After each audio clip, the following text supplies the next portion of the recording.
നമ്മൾ ചെയ്യുന്ന ഏറ്റവും വലിയൊരു മിസ്റ്റേക്കാണ് നമ്മുടെ ഇഷ്ടത്തെ ദൈവത്തിൻ്റെ ഹിതമാക്കി മാറ്റുക എന്നുള്ളത്. ഫോർ എക്സാമ്പിൾ, നമുക്കിപ്പം ഇഷ്ടമാണ് UK പോകുന്നത്. അപ്പം നമ്മൾ പിറ്റേ ദിവസത്തോട് പ്രാർത്ഥിക്കും, കർത്താവേ അങ്ങയുടെ ഇഷ്ടം പോലെ എന്നെ UK അയക്കണേ, എനിക്ക് UK പോകണം, അങ്ങനെ UK അയക്കണേ എന്ന് പ്രാർത്ഥിക്കും. തുടർച്ചയായുള്ള പ്രാർത്ഥന ഒരുപക്ഷെ നമ്മൾ UK എത്തിയിരിക്കും. പക്ഷെ നമ്മുടെ ചിന്ത അത് ദൈവത്തിൻ്റെ ഹിതമായിരുന്നു എന്നാണ്.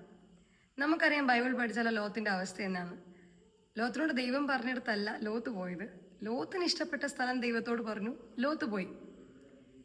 ദൈവം ഒരിക്കലും അവിടെ നോ പറഞ്ഞിട്ടില്ല. ഇതുപോലെയാണ് നമ്മൾ പലപ്പോഴും നമ്മുടെ ഇഷ്ടത്തെ ദൈവത്തിന് ഹിതമാക്കി മാറ്റാറുണ്ട്. പിന്നീട് ലോത്തിന് വന്ന സിറ്റുവേഷൻസ് എന്താണെന്ന് നമുക്കൊക്കെ ബൈബിൾ വായിക്കുമ്പോൾ അറിയാം. പുതിയ നിയമത്തിൽ പോലും ലോത്തിന്റെ പേരിനോട് കൂടെ വലഞ്ഞുപോയ നീതിമാനായ ലോത്ത് എന്നുള്ള പേരാണ് വന്നത്.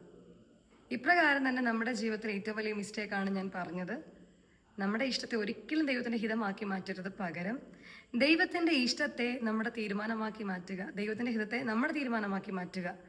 അതുകൊണ്ടാണ് യെശയ്യാവ് പറയുന്നത്, നിങ്ങളുടെ വിചാരങ്ങളല്ല എൻ്റെ വിചാരങ്ങൾ, നിങ്ങളുടെ ഇഷ്ടങ്ങളല്ല എൻ്റെ ഇഷ്ടങ്ങൾ എന്ന് പറയുന്നത്.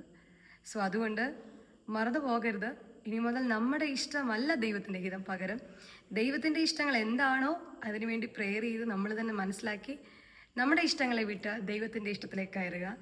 മറന്നു പോകരുത്. ഇത് നമ്മുടെ ദിവസമാണ്. God bless you.